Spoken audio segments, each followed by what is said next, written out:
are celebrating yoga. So it's one of the biggest spiritual parties ever.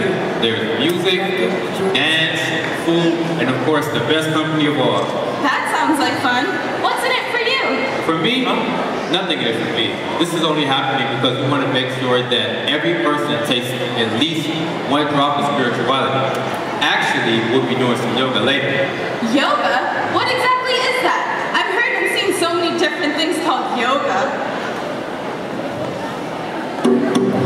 Is this yoga? No. This is not yoga.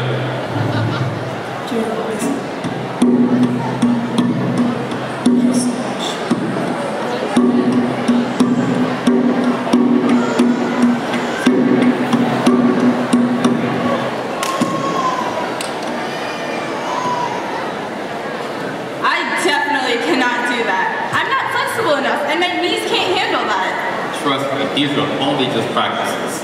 Oh, I know what yoga is. Yoga means to turn the heat up really high and sweat after impurities, right? My sister's friend does that. No, that's not yoga. Oh, okay. Yoga means to be calm and peaceful, to align your chakras or something, right? No, not quite. It's time to show you what yoga really is. Are you ready? Yes, please. So using our highly sophisticated NSA technology, let us zoom into a typical office or typical home environment. Why don't you listen to me? You're always doing that. You know you never have time for me anymore. How long have you been married? This goes on every single weekend. I'm so sick and tired of this, but... Wow, what's going on with that couple? They're fighting. Hey guys, why are you guys fighting like this? You don't even want to know. I made one of the worst mistakes ever. What's that? I got married. You got married? It cannot be that bad. Why don't you guys do some yoga and meditation to relax yourselves? She's the one always starting fights. She's the one that needs yoga. Are you serious? He is the one that starts all the fight all the time. He needs yoga. As you can see, they clearly have everything, yet they are missing something. Let us see how his home environment affects him at his office space.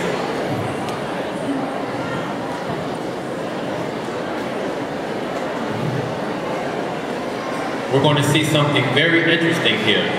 We're going to attack him with 3 things to test his strength. First, anger.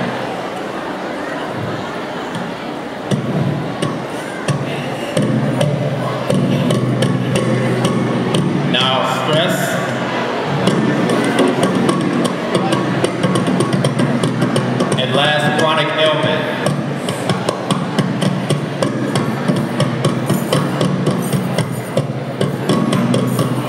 You see what they did to him?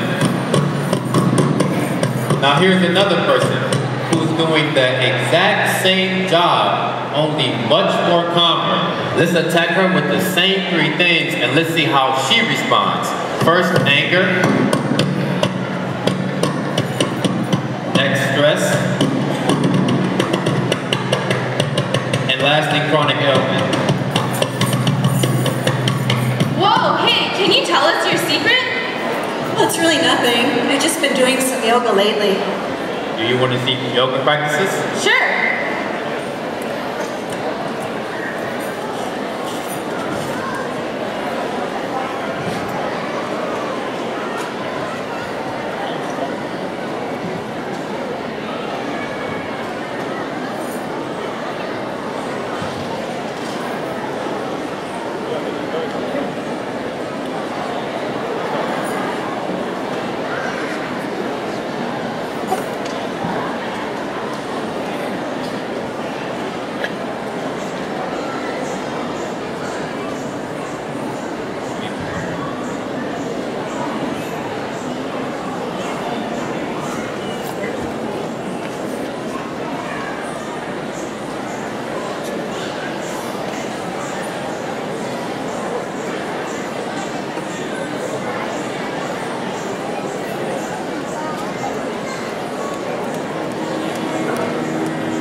6 a.m. every day and go to the gym without fail.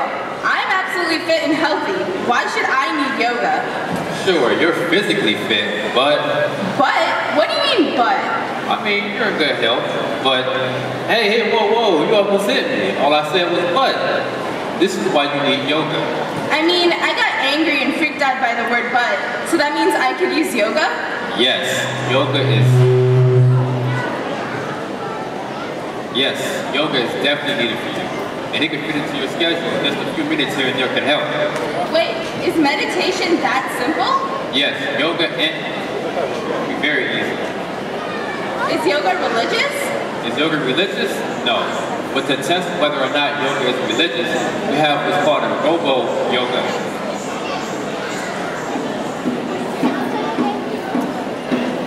It works when you touch it. So, I am Christian, so let's see if it works for me. And you're Hindu, right? So let's see if it works for you. I'm an atheist. Would yoga work for me? Sure, try it.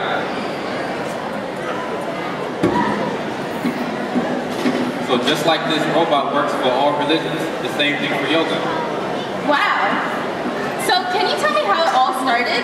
Sure.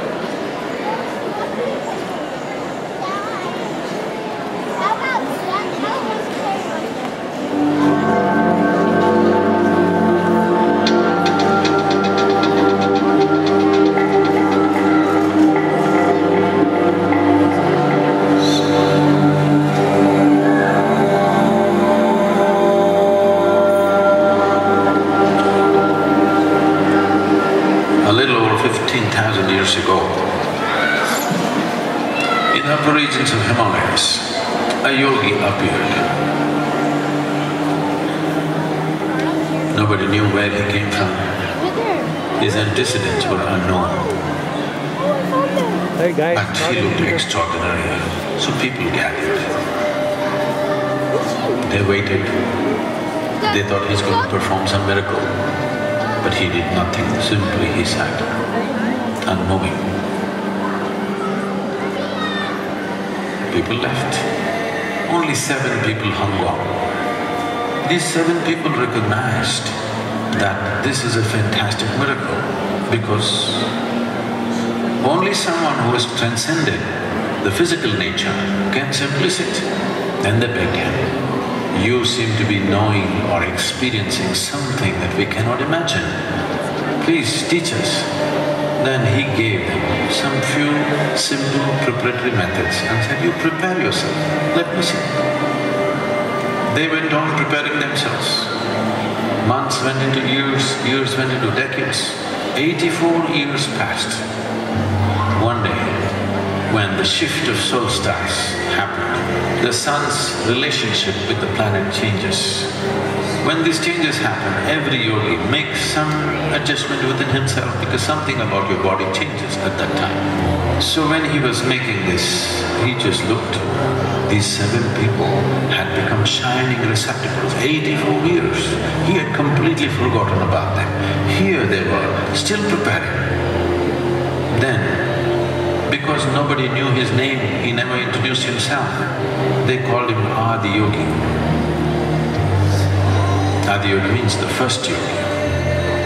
Now, because the sun turned south, he also faced south and sat down. So they called him the Adi Guru. The first Guru was born.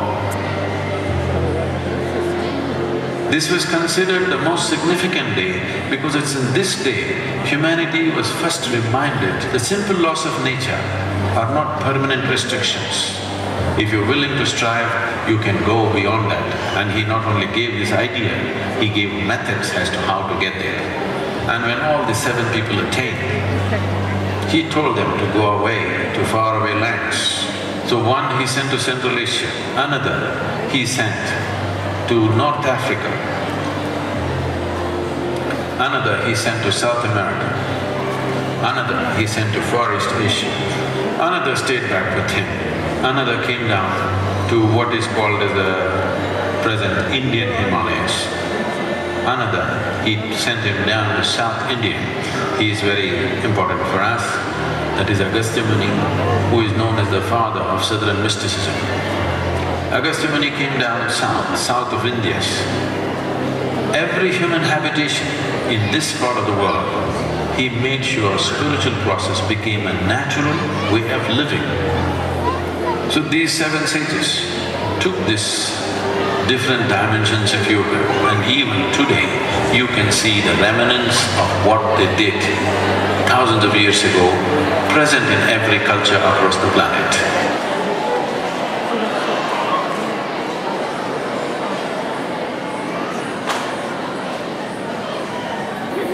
Man, that was cool. I didn't realize there was so much history behind yoga.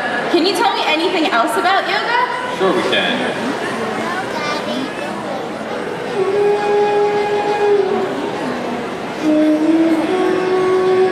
The word yoga means union. Union means, right now, it is a scientific fact today that this existence is just one energy manifesting in many different ways. When Einstein says E is equal to mc squared, he's talking about it is all the same energy manifesting in millions of different ways. Or experientially, if you look at it, what you exhale right now, the trees are inhaling. What they exhale, we are inhaling. What this means is, one half of the lung is hanging out there. Yes, one half of your lungs is hanging out there, isn't it? The whole breathing mechanism is not here. Only one part is here, another part is out there. If we experientially knew this, nobody had to tell us to save the environment, don't cut the tree. All this would be rubbish for us if we only experience this. So, it is common knowledge, at least in your high school textbook, that you are not some kind of a freak happening. You are just a part of the universe, you are also just one more happening. And it's a part of everything else. So union means in your experience, if you sit here, there's only you. The whole existence is just you. So you are capable of experiencing something that is not you as yourself, if only a certain level of inclusiveness happens within you. Your inclusiveness right now is limited to your physicality. If this inclusiveness can be extended beyond physical nature, suddenly you can sit here, experience the whole universe as yourself. If this happens to you, then we say you are in yoga. So why the physical posture came is, maybe many of you are not old enough for this, but if you saw the televisions in 70s, when it first came, you had that little aluminum contraption over your home. You remember that? Antenna? You were watching like this, suddenly your television boop, boop, boop, boop. Then somebody went up on the terrace and now, gently like that. Get into the right place, once again the world pours into your sitting room. Yes or no? Just if you get into the right place, this is just like that. If you learn to just hold this body right, if you know how to hold it right, you can download the whole cosmos into this. This is Hatha Yoga.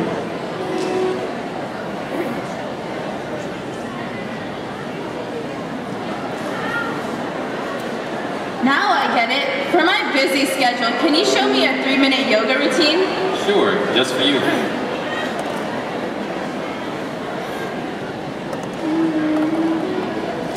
Yoga for love, Namaskar process.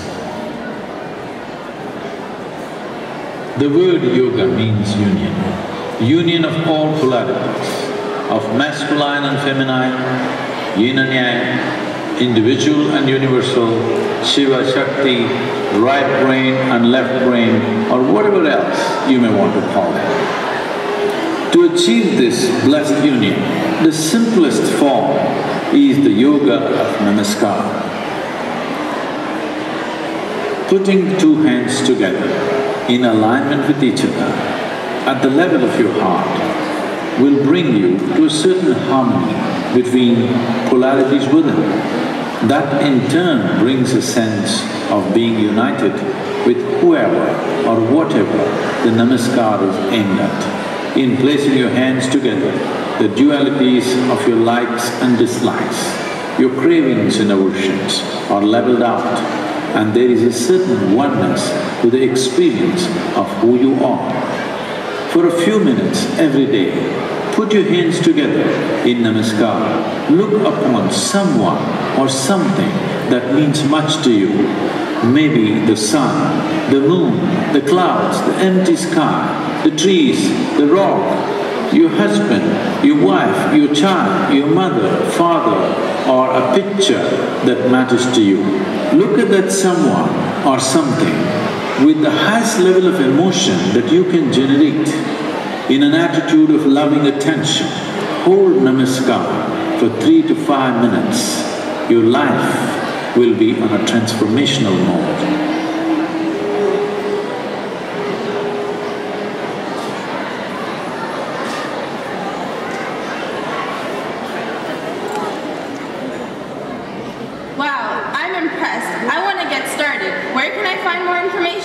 Well, actually you're in luck because Yoga Master Sadhguru will be coming to Sarasota September 25th, so please don't miss it.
Hands together and unite the world. May you unfold your being with folded hands.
As you saw in the flyer,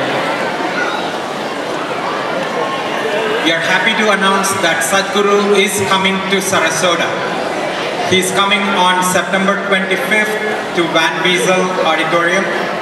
Isha has a booth out there and you can purchase tickets, and you will also learn about the other programs that are happening in this area.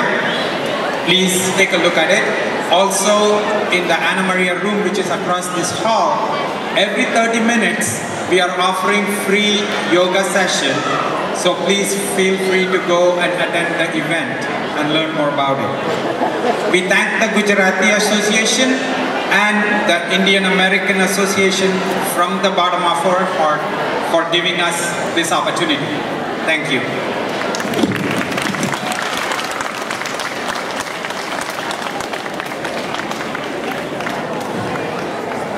Thank you very much to